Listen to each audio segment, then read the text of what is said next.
Hi guys, मेरा नाम है साहिल खन्ना और आज की वीडियो शुरू करते हैं। सबसे पहली न्यूज़ है बिटकॉइन की। तो बिटकॉइन जनवरी से लोएस्ट लेवल पे पहुंच गया है। अभी के टाइम पे $34,000 प्राइस हो गया है बिटकॉइन का। बीबीसी के हिसाब से जो सबसे बड़ी क्रिप्टो करेंसी है बिटकॉइन, वो 50% घटी है अगर हम नवंबर 2021 से कंपेयर करके चलते हैं तो आपका कितना पैसा लगा हुआ है क्रिप्टो के अंदर, ईमानदारी से नीचे कमेंट में बताना। अब क्रिप्टो तो टूट रही है, इंडियन रुपी की भी बात कर लेते हैं तो इंडियन रुपी ने भी ऑल टाइम लो हिट किया है। 77.50 रुपीस पे पहुंच गया $1 की कीमत।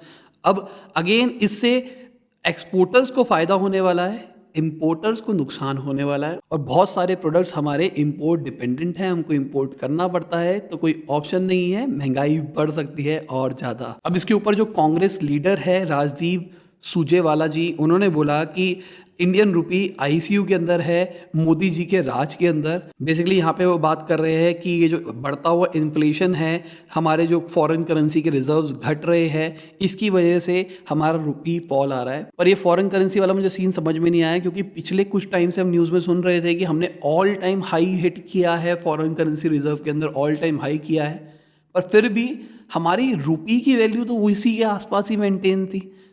तो क्या गवर्नमेंट स्ट्रैटेजिकली जान करके पैसा ऊपर रख रही है या फिर सही में हाल बुरा है? तो कोई इकोनॉमिक वाला, कोई डिटेल वाला बंदा हो, नीचे एनालिसिस में जरूर बताना कि क्या सीन है इसके पीछे। अगली खबर एलआईसी की है। तो फाइनली एलआईसी का आईपीओ खत्म हो गया है और 3 गुना ज़्यादा सब्सक्राइब हुआ है। तो अच्छी बात है, गवर्नमेंट को पूरा पैसा मिल जाएगा। अब जब मार्केट खुलेगी तब पता लगेगा कि क्या होगा क्या नहीं होगा, कितने लोगों को प्रॉफिट होता है और क्या लॉस होता है उसके ऊपर या नहीं। आपको क्या लगता है, एलआईसी जब खुलेगा तो पॉजिटिव खुलेगा, नेगेटिव खुलेगा, और आने वाले टाइम में उसका क्या सीन रहने वाला है? अगली खबर एलॉन मस्क की है। तो उन्होंने बोला कि वो ताजमहल घूम के आए थे 2007 के अंदर और वो वंडर ऑफ द वर्ल्ड है। इसके ऊपर उनकी मदर ने बोला कि उनके ग्रैंड पेरेंट्स भी 1954 में गए थे और वो खाली लौते लोग हैं जिन्होंने सिंगल इंजन प्रोपेलर प्लेन के ऊपर विदाउट रेडियो और विदाउट जीपीएस ये करके दिखाया था। उनका मोटो था कि डेंजरसली जियो। अब ये न्यूज़ डालने का एक रीज़न ये था कि आप खुद सोचो, ये मैं अपनी न्यूज़ नहीं डालता हूँ, मैं आपको अलग अलग पोर्टल से इकट्ठी करके न्यूज़ देता हूँ। तो जो बड़े बड़े पोर्टल्स हैं वो कितना ज़्यादा एलॉन मस्क के बारे में डालते हैं, तो एलॉन मस्क की पीआर टीम कितनी ज़्यादा स्ट्रांग हो चुकी है अभी के टाइम पे। अब अगर मैं पेटीएम के सीईओ की बात करके चलता हूँ, उन्होंने भी इसी बहती हुई नाव में हाथ धोया है। तो उन्होंने बोला कि आप कब इंडिया के अंदर अपनी पहली टेस्ला डिलीवर कर रहे हो। उन्होंने बोला कि इंडिया की जो रोड्स है वो अच्छी नहीं मानी जाती है, बहुत बुरी तरह से लोग यूज़ करते हैं, पर देखते हैं टेस्ला आके क्या कर पाती है। अगर मैं टेस्ला की प्रोडक्शन की बात करके चलूं तो उन्होंने अपनी प्रोडक्शन रोक दी है चाइना के अंदर सप्लाई इश्यूज के चलते हुए। टेस्ला ने 19 अप्रैल को अपनी प्रोडक्शन को रिज्यूम किया था पार्शली, 22 दिन के लॉकडाउन के क्लोजर के बाद, और अब ये खबर निकल के आ रही है वो फिर से रोक रहे हैं। मतलब चिप शॉर्टेज का असली असर अब आना शुरू हो रहा है। अगली खबर एलॉन मस्क की फिर से है। उन्होंने बोला है कि जापान एग्जिस्ट ही नहीं करेगा, बहुत सारे लोग मरते जा रहे हैं, बर्थ रेट बहुत ज़्यादा स्लो हो रहा है और लोगों का डेथ रेट ज़्यादा है, तो इस चक्कर में सब के सब वाइप हो जाएंगे, सब खत्म हो जाएंगे। एलॉन मस्क ने पहले भी ये बोला था कि भाई बच्चे पैदा करो जितने ज़्यादा कर सकते हो।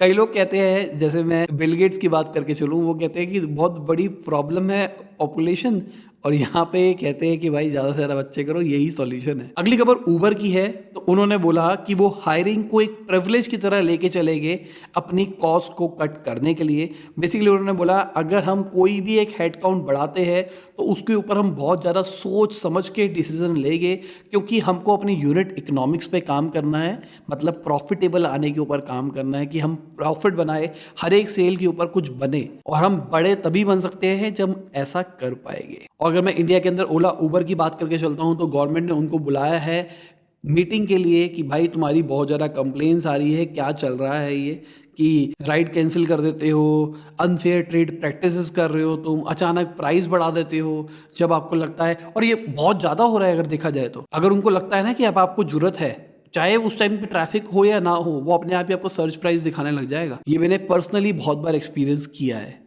ऑल्दो अब तो मैं गाड़ी में घूमना पसंद करता हूँ, पर कभी कभार मेरे को किसी को भेजना होता है, कोई घर पे आया होता है, कोई एयरपोर्ट जा रहा है, कुछ भी जा रहा है, हम भी जा रहे हैं, तो मैंने ये चीज़ें एक्सपीरियंस करी है। अगली खबर टोयोटा की है। तो टोयोटा 4800 करोड़ रुपीज़ इन्वेस्ट कर रहा है कर्नाटका के अंदर 35,000 जॉब्स उससे क्रिएट होगी। तो ये अच्छी खबर है कर्नाटका वासियों के लिए। अगली खबर पेटीएम की है, तो उन्होंने 39.7 लाख ईसॉप्स दिए हैं अपने एम्प्लॉयज को। अभी रिसेंटली उनके शेयर्स के प्राइसेस घटते जा रहे हैं, लोएस्ट लेवल छूते जा रहे हैं, और उन्होंने अपने एम्प्लॉयज को ईसॉप ऑफर किए हैं।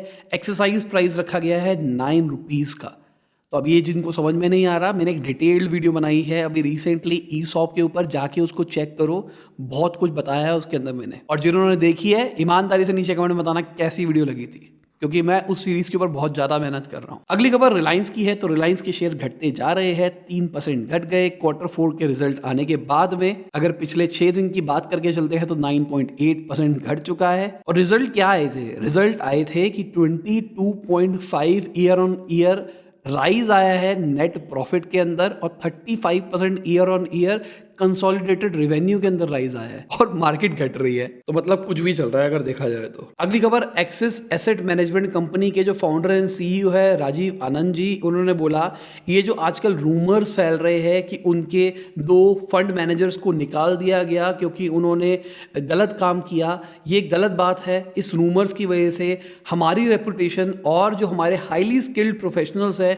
उनकी रेपुटेशन खराब हो रही है। तो आजकल रूमर्स बहुत आराम से फैल जाते हैं, थोड़ा सा ही पैसा डालना होता है आपको पीआर के अंदर, अपने कॉम्पिटिटर के पीआर को भी खराब कर सकते हो थोड़ा सा पैसा डाल के, और ये गलत चल रहा है मार्केट में। अगली खबर एनसीएलटी की है, तो उन्होंने ऑर्डर किया है इंसॉल्वेंसी ऑफ बिरला टायर्स। तो बिरला टायर्स भी अब दिवालिया घोषित होने वाली है, उसको भी बेच खाओ। अगली खबर अडानी एयरपोर्ट्स की है, तो उन्होंने $250 मिलियन रेस किए हैं अपने एयरपोर्ट डेवलपमेंट के लिए, और उनके पास में अभी एक और ऑप्शन है, अगर वो चाहे तो $200 मिलियन और रेज कर सकते हैं। भाई बहुत तेजी से बढ़ रहे हैं अदानी जी, फंड ही फंड मिले जा रहे हैं और ग्रोथ मिले जा रही है। अगली खबर रिजर्व पे की है, तो वो $75 मिलियन के सेकेंडरी शेयर सेल कर रहा है। बेसिकली उन्होंने अपने एम्प्लॉयज को कहा था कि हम आपके ईसॉप्स बायबैक करने वाले हैं $75 मिलियन के, और लाइट स्पीड उस ईसॉप्स को बाय कर लेगा।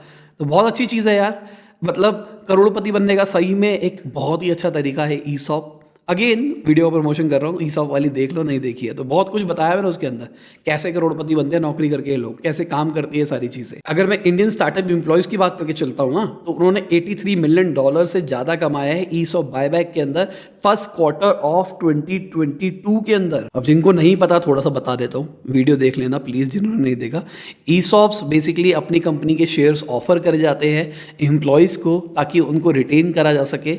इसके 2 रीज़न हो सकते हैं, एक रिटेंशन हो सकता है, एक ये हो सकता है कि कंपनी के पास पैसे नहीं है, वो पैसे की जगह अपनी कंपनी के शेयर दे देती है। अगली खबर जो स्टॉक की है, तो जो स्टॉक ने $3.5 मिलियन रेस किए हैं, पेटीएम और ओयो के सीईओ ने भी उसके अंदर इन्वेस्ट किया है। और अंदर की बात आता हूँ, अगर आपने फाउंडर अनफिल्टर्ड का पहला एपिसोड देखा है रितेश मलिक जी का, तो रितेश मलिक जी पेटीएम के जो सीईओ है विजय जी, उनके बहुत ही ज़्यादा क्लोज है। और जो रितेश मलिक की कंपनी है इनोवेट, उसको खरीदा था रितेश अग्रवाल ने। तो कहीं ना कहीं ये दोनों के दोनों नेटवर्क है, और जो स्टॉक के अंदर रितेश मलिक इन्वेस्टर भी है, तो चांसेस है कि ये पूरा नेटवर्क इकट्ठा निकल के आया हो। अगली खबर ओयो की है, तो ओयो डायरेक्ट ब्रोकर ऐप को 40 करोड़ रुपीस के अंदर खरीद रहा है अपने यूरोप के अंदर फुटप्रिंट को बढ़ाने के लिए। उन्होंने बोला है कि भाई अब हम यूरोप की शॉपिंग पे निकले हैं, हम जो भी मिलेगी कंपनियां यूरोप के अंदर खरीदेंगे और वहां पे एक्सपेंड करेंगे। ओयो का आईपीओ निकालने का बहुत ज़्यादा मन है बाहर के अंदर, तो देखते हैं क्या होता है क्या नहीं होता है इसके अंदर। और अभी रिसेंटली इंडिया ने 100 यूनिकॉर्न का आंकड़ा छुआ है। इसके ऊपर रितेश अग्रवाल जी ने बोला कि वैल्यूएशन तो भाई टेम्परेरी है पर वैल्यू फॉर एवर है।